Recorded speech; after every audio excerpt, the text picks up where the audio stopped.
এক একটি দেশের মানুষের খাদ্যরুচি এক এক রকমের হয়ে থাকে, কিন্তু থাইল্যান্ড এবং চীন আর সকলের থেকে সম্পূর্ণ আলাদা। আর এখানকার খাদ্যরুচি একটু অদ্ভুত এবং আজব প্রকৃতির হয়ে থাকে।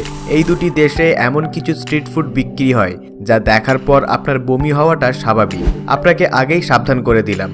আজ আপনাদের পরিচয় করিয়ে দেব থাইল্যান্ড এবং চীনের কতগুলি সুস্বাদু খাবারের সঙ্গে। তবে এই খাবারগুলি হয়তো আপনার কাছে জঘন্য হতে পারে। তাহলে আর বেশি কথা না বাড়িয়ে লেটস গেট স্টার্টেড।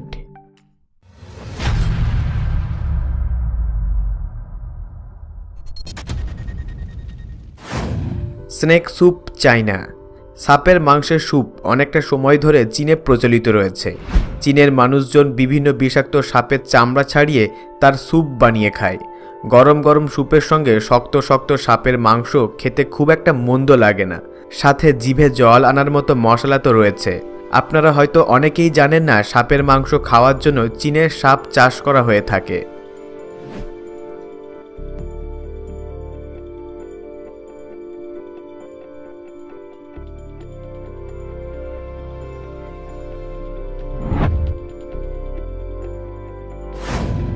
রোডডুয়ান থাইল্যান্ড। বাঁশের ভিতর জন্মানো এটি এক ধরনের ধারালো পোকা। জোকের মতো দেখতে এই পোকাটিকে থাইল্যান্ডে মচমচ করে ভেজে খাওয়া হয়। হাই প্রোটিন সমৃদ্ধ এই পোকাটি খেতে অনেক ঝাঁঝালো হয়ে থাকে। লবণে ভাজা মচমচে পোকাটি মরিচের জলে ভিজিয়ে খেতে খুব একটা খারাপ লাগে না। বেশিরভাগ স্ট্রিট ফুড দোকানগুলিতে এই খাদ্য পাওয়া যায়।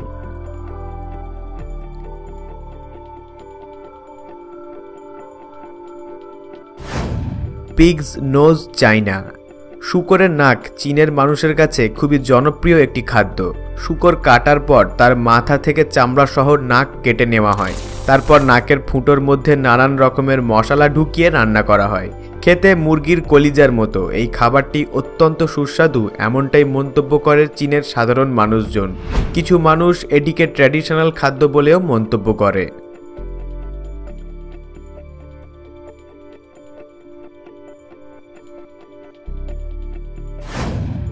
মক হুয়াক থাইল্যান্ড।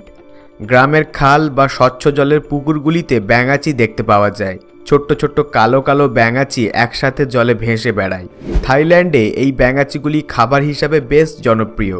এগুলিকে পুরানো পচা মাছের সসের সঙ্গে মিশিয়ে জীবিত অবস্থায় খাওয়া হয়।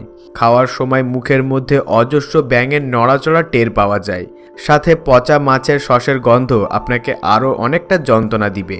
আর কচকচ করে এই ব্যাঙাচিগুলি চেবানোর লোভ যদি আপনি সামলাতে না পারেন, তাহলে খাবারটি খেয়ে দেখতে পারেন।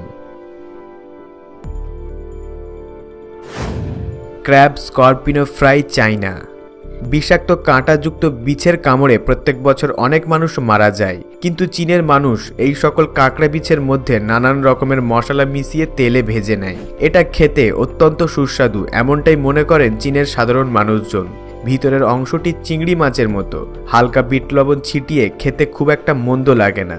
বেশিরভাগ স্ট্রিট ফুড দোকানগুলিতে আপনি এই খাদ্য পেয়ে যাবেন।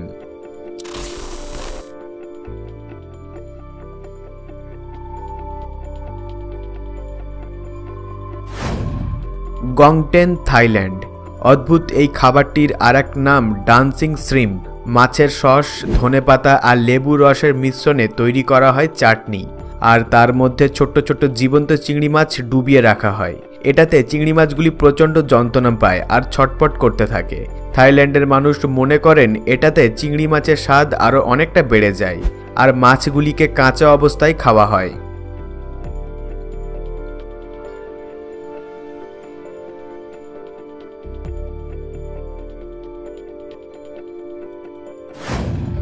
Bird fry China. Street food বা রাস্তার ধারে পাওয়া যায় এমন সহজলভ্য খাবারগুলির মধ্যে বন্য পাখি বা কবুতর খুবই কমন একটি খাদ্য। চীনের লোকেরা গোটা একটি পাখির পালক ছাড়িয়ে মশলা মাখিয়ে ভেজে কাঠির মধ্যে গেঁথে রাখে। বলতে পারেন এটা চীনের একটি জনপ্রিয় খাদ্য বা ট্র্যাডিশনাল খাদ্য। বেশিরভাগ সময় পর্যটকরা এই খাদ্য একটু বেশি পছন্দ করে থাকে, আর চীনের সাধারণ মানুষের কথা তো বলতেই হয় না। বন্ধুরা, চীন এবং থাইল্যান্ডের এই সকল অদ্ভুত এবং আজব খাদ্যগুলির বিষয়ে আপনার মতামত নিচে কমেন্টে আমাকে অবশ্যই জানাবেন।